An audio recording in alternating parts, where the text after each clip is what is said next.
بھائیو، عربی زبان میں اعتکاف کہتے ہیں چمٹ جانے کو، یا سمجھ لیں دھرنا دینے کو. یہ پاکستان والا دھرنا نہیں ہے، اللہ کی بارگاہ میں دھرنا دینا. اور شرعی اصطلاح میں اللہ تعالیٰ کی رضا کی خاطر رمضان المبارک کے آخری 10 دن میں مسجد کے اندر چمٹ جانا، اللہ کے حضور اس سے مغفرت کے طلب کے لیے اور اس کی بخشش کی امید پر بیٹھ جانا اور اپنے دنیاوی معاملات کو چھوڑ دینا، یہ سنت اعتکاف کہلاتا ہے. آپ صلی اللہ علیہ وآلہ وسلم سے 30 دن کا اعتکاف بھی ثابت ہے، 20 دن کا اعتکاف بھی ثابت ہے، اور 10 دن کا اعتکاف سنت متواتر ہے. یعنی وہ کنٹینیو سنت ہے جو آپ صلی اللہ علیہ وآلہ وسلم نے کبھی پوری زندگی نہیں چھوڑی.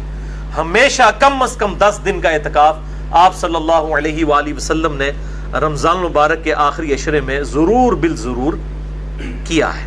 الحمدللہ. اعتکاف کا جو واحد مقصد ہے وہ شب قدر کی تلاش ہے. اور شب قدر کی تلاش سے مراد کیا ہے؟ یہ نہیں ہے کہ وہ رات کے وقت کوئی عجیب و غریب چیزیں نظر آئیں گی. میں اس حوالے سے بڑا ڈیٹیل لیکچر ریکارڈ کروا چکا ہوں، مسئلہ نمبر نیو 44 کے عنوان سے اہل سنت پاک.com پر شب برات اور شب قدر سے متعلق صحیح فقہی احکام و مسائل. جسے شوق ہو تو وہ دیکھ سکتا ہے. آج میں اس ٹاپک کو سکپ کروں گا. بھائیو، سورۃ البقرہ کی آیت نمبر 125 میں اللہ تعالیٰ نے اپنے 2 محبوب پیغمبروں سیدنا ابراہیم علی نبینا وعلیہ الصلوۃ والسلام اور سیدنا اسماعیل علی نبینا وعلیہ الصلوۃ والسلام کو صراحتاً حکم فرمایا. اعوذ باللہ من الشیطان الرجیم، بسم اللہ الرحمن الرحیم.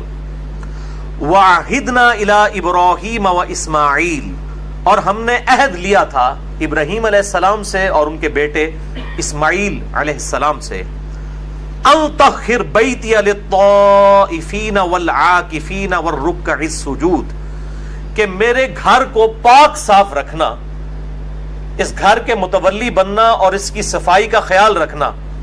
نمبر 1 للطائفین، طواف کرنے والوں کے لیے.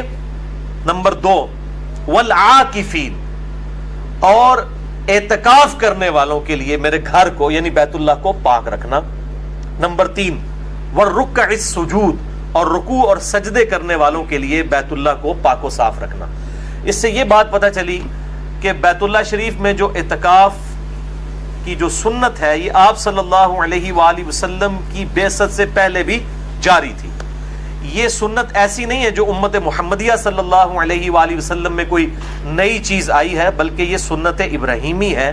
اور اللہ تعالیٰ نے سیدنا ابراہیم علیہ السلام کو حکم فرمایا تھا کہ بیت اللہ کو پاک و صاف رکھا جائے. نمبر 1 طواف کرنے والوں کے لیے، نمبر 2 اعتکاف کرنے والوں کے لیے، اور نمبر 3 رکوع اور سجدے یعنی نماز پڑھنے والوں کے لیے.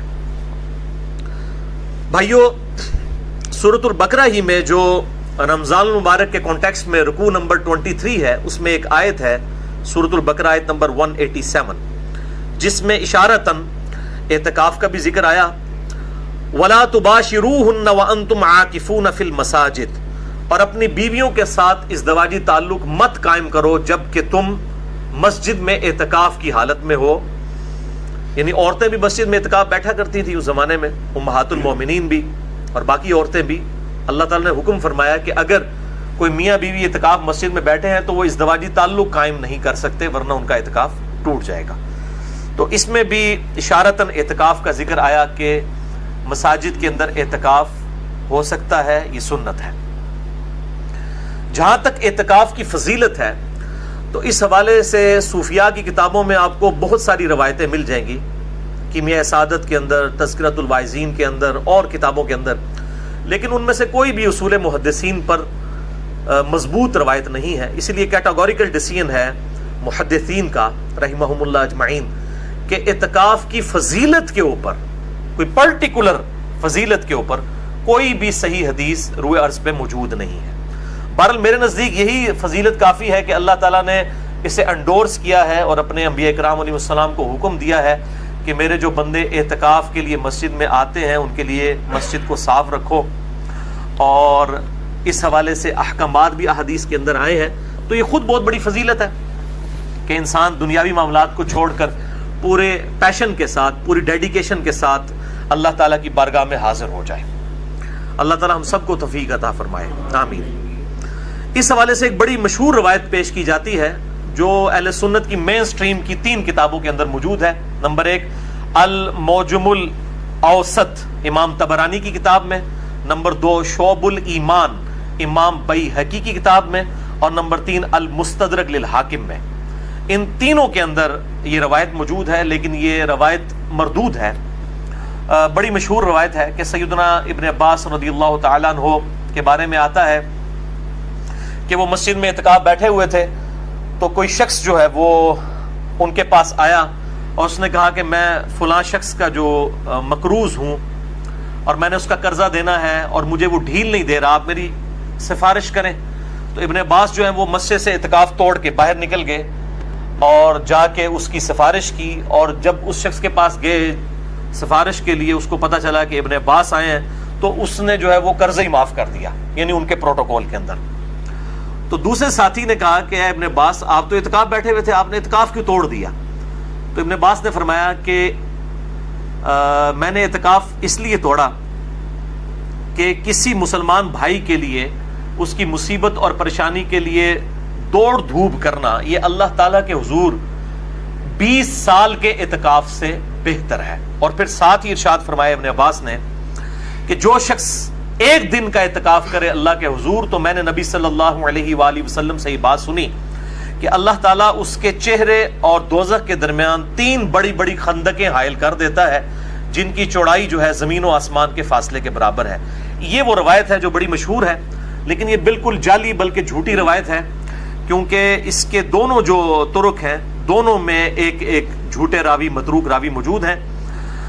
جو طبرانی کی سند ہے اس کے اندر بشر بن سلم جو ہیں وہ متروک راوی ہیں، جن سے حدیثیں لینا محدثین نے چھوڑ دیں، اور المستدرک للحاکم میں محمد ابن معاویہ یہ ایک راوی ہے جو کذاب راوی ہے محدثین کے ہاں، لہٰذا یہ بالکل جعلی روایت ہے۔ شیخ البانی رحمہ اللہ تعالی اور شیخ زبیل زئی رحمہ اللہ تعالی دونوں نے اس حدیث کو بالکل جعلی اور فیبریکیٹڈ ڈکلیئر کیا ہے، اور شیخ البانی نے سلسلہ احادیث ضعیفہ جو ہے، السلسلۃ الضعیفہ جو ہے ان کا، ایک ہے السلسلۃ الصحیحہ جو صحیح احادیث کا مجموعہ ہے، ایک ضعیف اور من گڑت احادیث والموضوع اور موضوع احادیث کا جو مجموعہ ہے شیخ البانی نے جمع کیا ہے، اس میں اس روایت کو لے کے آئے ہیں۔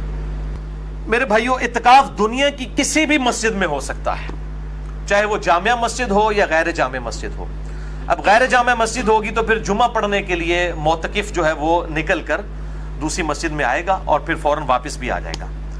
یہ جو میں بول رہا ہوں کہ کسی بھی مسجد میں اعتکاف ہو سکتا ہے، یہ بھی بہت بڑا ایشو ہے، کیونکہ شیخ البانی رحمہ اللہ تعالی، اللہ تعالیٰ ان کی غلطیاں معاف کرے، انہوں نے یہ فتویٰ دیا تھا کہ 3 مسجدوں کے علاوہ اعتکاف کسی مسجد میں کرنا حرام ہے، اور ایک جعلی روایت تھی جس کو انہوں نے صحیح سمجھا اور اس کے اوپر ایک پوری ڈاکٹرائن کھڑی کر دی۔ وہ روایت السنن الکبری امام بیہقی کی کتاب میں ہے، اور اس کے الفاظ یہ ہیں کہ آپ صلی اللہ علیہ وآلہ وسلم نے فرمایا 3 مساجد کے علاوہ کسی مسجد میں اعتکاف مت کرو۔ نمبر 1 مسجد الحرام یعنی خانہ کعبہ شریف، نمبر 2 مسجد نبوی، اور نمبر 3 بیت المقدس یعنی مسجد اقصی۔ لیکن یہ روایتی جعلی ہے، اس میں سفیان بن عیینہ مدلس ہیں اور ان سے روایت کر رہے ہیں اور سما کی تصریح کوئی نہیں ہے، لہذا شیخ زبیل زئی رحمہ اللہ تعالی نے اس معاملے میں شیخ البانی کے اوپر گرفت بھی کی اور اس روایت کو جعلی ڈکلیئر کیا۔ اب یہ دیکھ لیں یہ روایت قرآن کے بھی خلاف ہے، کیونکہ قرآن پاک میں تو کیٹاگوریکل مینشن ہوا کہ جب تم مسجدوں میں اعتکاف کرو، وہاں پر یہ نہیں آیا کہ 3 حرم کے اندر اعتکاف کرو، وہ جرنل آیا سیگا۔ لہذا دنیا کی کسی بھی مسجد میں اعتکاف ہو سکتا ہے، یہ تفرد ہے شیخ البانی کا، امت کا اجماع اس کے بالکل خلاف ہے، امت کا اجماع ہے اس معاملے میں کہ اعتکاف کسی بھی مسجد کے اندر کیا جا سکتا ہے، الحمدللہ۔ البتہ اس کانٹیکسٹ میں وہ حدیث بالکل ٹھیک ہے جو بخاری اور مسلم دونوں میں ہے، اور مشکات میں اس کا نمبر ہے 693 کہ آپ صلی اللہ علیہ وآلہ وسلم نے فرمایا 3 مسجدوں کے علاوہ کسی اور مسجد کی نیت سے، ایکسٹرا آرڈنری ثواب کی نیت سے اونٹوں کے کجاوے مت کسو۔ نمبر 1 مسجد حرام، نمبر 2 مسجد اقصی یعنی بیت المقدس، اور نمبر 3 مسجد نبوی۔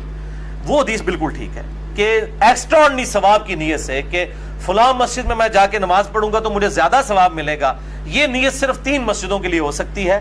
نمبر 1 بیت اللہ شریف کے ساتھ جو مسجد الحرام ہے، نمبر 2 مسجد نبوی، اور نمبر 3 مسجد اقصی بیت المقدس، یا جسے ایلیا بھی کہا جاتا ہے۔ وہ حدیث بالکل ٹھیک ہے، لیکن اعتکاف دنیا کی کسی مسجد میں ہو سکتا ہے۔ ظاہر ہے اسلام تو ایک یونیورسل دین ہے پوری دنیا کے اندر۔ اب یہ تو نہیں ہے کہ پاکستان کے لوگوں نے اعتکاف بیٹھنا ہے تو اب وہ ویزا لگوا کے تو جو ہے وہ سعودیہ جائیں، اور یہ تو بڑی مصیبت کھڑی ہو جائے گی۔ تو لا یکلف اللہ نفسا الا وسعها، اور اس سے یہ بات بھی پتہ چلی کہ جو جھوٹی اور جعلی روایتیں ہیں وہ نظر آتا ہے کہ جعلی روایتیں ہیں، اور وہ قرآن کے بھی خلاف ہوتی ہیں۔ تو یہ بالکل جعلی روایت ہے۔ سفیان بن عیینہ اس میں مدلس ہیں، عن سے روایت کر رہے ہیں، اور سما کی تصریح کوئی موجود نہیں ہے۔